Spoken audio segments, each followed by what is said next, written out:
Ralph. You got to know who you are. There you go. I don't know how it did that.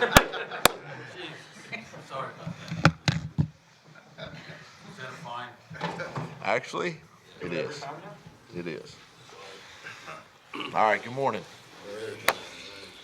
Doug, we've talked over the years a lot about Carson's development. In terms of ball security, I mean, he's had some issues over the course of it, and they haven't really changed all that much. How do you guys work on that day to day or through the season? And is there a point where you just say, hey, this might be a component of who he is, or how do you make it better? What is still Someone's recorder's on it. So is Dahman? The rookie over here. One of those days, yeah. Wow. Okay. I can re-ask the All question. right, let's start again. You're talking about ball security and all that with It hasn't Carson really and the whole changed thing. much over the course of his career. I'm sure you're still working on it. And what kind of things do you do? We talk about it. We work on it each week. It's something that Coach Taylor Press, stresses even through individual. There's drills that we can do to obviously make him more aware of that. And it's something we just got to be conscious of. He's got to be conscious of it. He is, and try to eliminate, if not get it completely out of his game and our game as an offense. That's part of the game.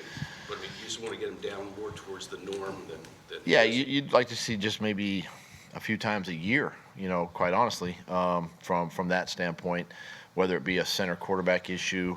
We've had some weather games this year, and you can see that. But, yeah, you'd love to be able to at least keep it to a manageable size. Alshon's injuries, the Liz Franco, Correct.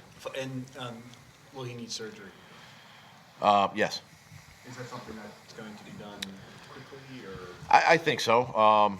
He would want to get it done quickly so he could get on the rehab schedule. Nelson said this week that his. Do you have a rough sense? Yeah, I don't have a rough sense yet on when that would be. Possible for him to play next year? I mean, is that still? Yeah, it's a long way away. Nelson said that his knee is in a stalemate, as he said. What is your expectation for whether he can play on Sunday? We'll work through today, see where he's at. Obviously, he hasn't worked, the last couple of days. Not sure what stalemate means, but yeah, we're still working through it. Not a chess guy. No, it's too smart of a game for me. Doug, Camus said Checkers is more my speed. Camus acknowledged that he wasn't upfront about the fact that he had a concussion and played through it. What do you do in that situation? Well, just so I'm clear with you guys, and I'm obviously clear with the team. This goes back to training camp when we sit in here as a team and have a medical meeting, and we actually disclose to our players and we stress how important it is for our players to, one, either self-police themselves and or a teammate, kind of say something to a medical team member of this importance. We know how important head and neck injuries are to our league and to the person, the player himself, and the well-being of the player. And so from that standpoint, to have this come back like this, and for him to admit what he has said and done is very disappointing for me as a head coach after putting our players through meetings and instructing our players and it's not a reflection on the team or anything like that. It's just one guy who made a bad decision, bad choice. And I look at it, I take football aside, and I say, hey, this is a well-being issue. I mean, had he maybe got hit again in that game, who knows what could have happened. So I'll reiterate to our team again, obviously, the importance of reporting injuries, regardless of what type of injury it is. But I just want him and the guys to understand that I'm disappointed in this decision. Are there disciplinary measures in this kind of situation, or is that counterproductive?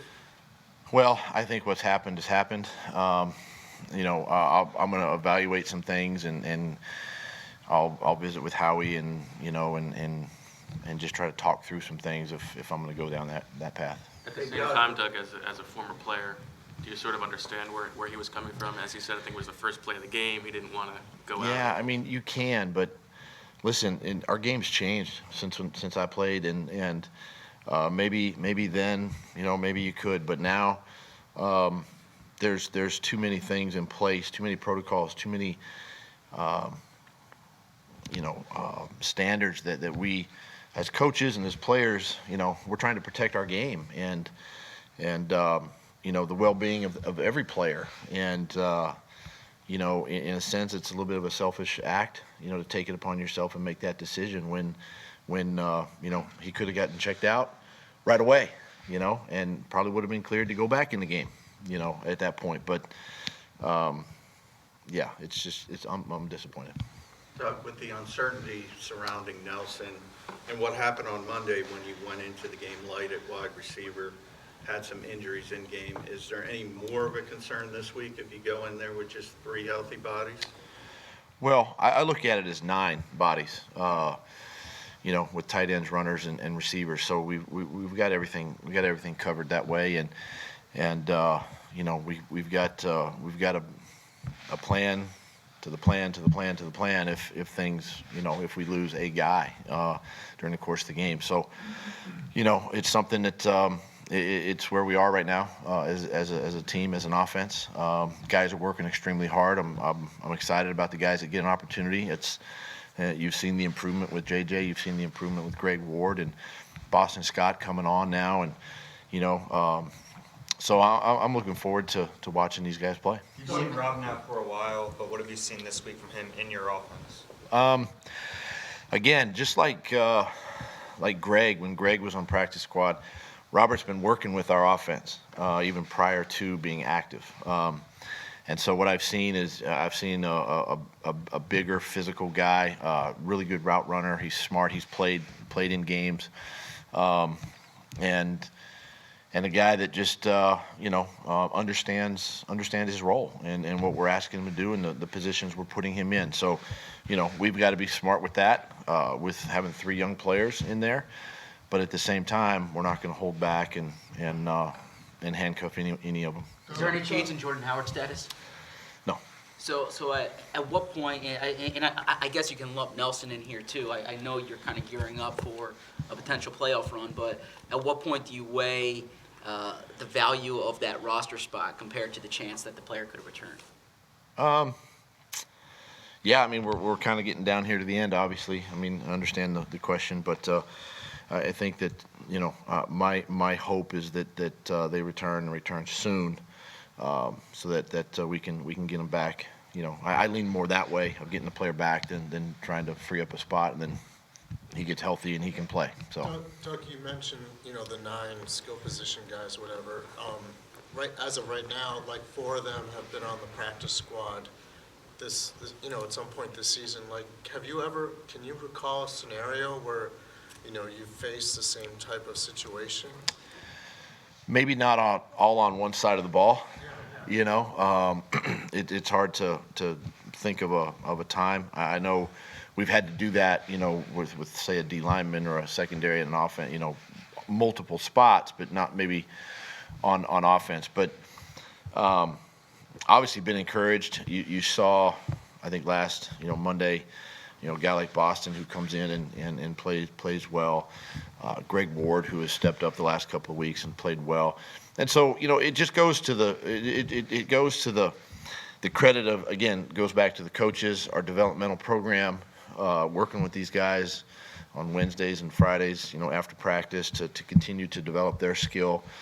And we coach everybody, we coach the practice squad guys and we coach the starters. So it's been a credit to the coaches that way too. Doug, with Alshon seating injury, two of your top 3 guys aren't going to finish the season. Deshaun being out for a very long time. Nelson's been injured.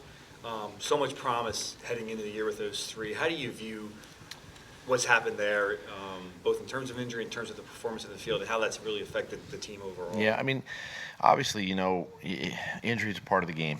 I'll start there. And you never know when or how injuries are going to affect your team and or a position group. And you know, it's just that's why it goes back to, you know, for us as coaches, that's why we got to coach everybody. You know, you never know when a guy might miss the season or he might just miss a few games, and you got to get the next guy ready to play. But you know, for in our case, having, as you mentioned, those 3 guys, you know, miss time now, you sit back and go, well, you know, I'm not going to make any excuses for it, but you know, you go, gosh, only if. But I don't let my mind go down necessarily that path. You know, I'm focused on the guys that are healthy. I'm focused on the guys that are out there, and getting them better, because still got you know, we still got 3 games, 3 weeks, and a lot ahead of us. Alshon JJ kind of moves back. represents another major foot injury. I know you had spoken about that in the past, but it seems like it's the injury of the year. Now there always is one. Have studies that you guys have done? Have you found any kind of reason behind it, or gotten any further clarity on why this is happening? No, and I haven't really, you know, exhausted too much time yet on, you know, a lot of research on this. I'm going to wait till probably after the season to dive into it a little bit more. But yeah, it just seems like this is kind of our injury this year, you know. No, Doug, you always preach next man up, that mentality. Mike earlier this week, though, used the word rewarding when you see guys like Boston and Greg and Josh a good word. step up.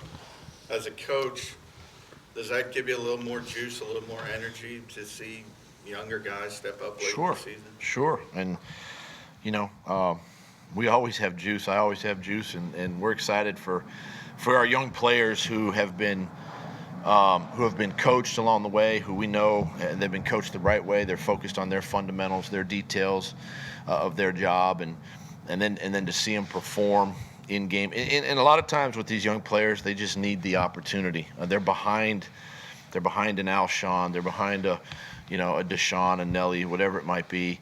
They're behind a Jordan Howard, and then when that player's not there, this is their opportunity, and they're hungry, and they want to make the most of that opportunity, because, you know, this is, again, they're professionals about their business and their craft, and they want to do well. In JJ's case, now that Alshon's out, does he go back to exclusively playing the X, or do you want Rob Davis there? How do you kind of mix that up? He actually last week he played more of the Z, the flanker spot. We kind of keep him at that spot. You know, Rob can go over and play the X. Greg can play the X. Greg can play inside. One thing about JJ, I think with his developmental and his growth, he can play a couple of spots for us, but he'll stay primarily at the Z or that flanker position. Thank you. Okay. Thank you.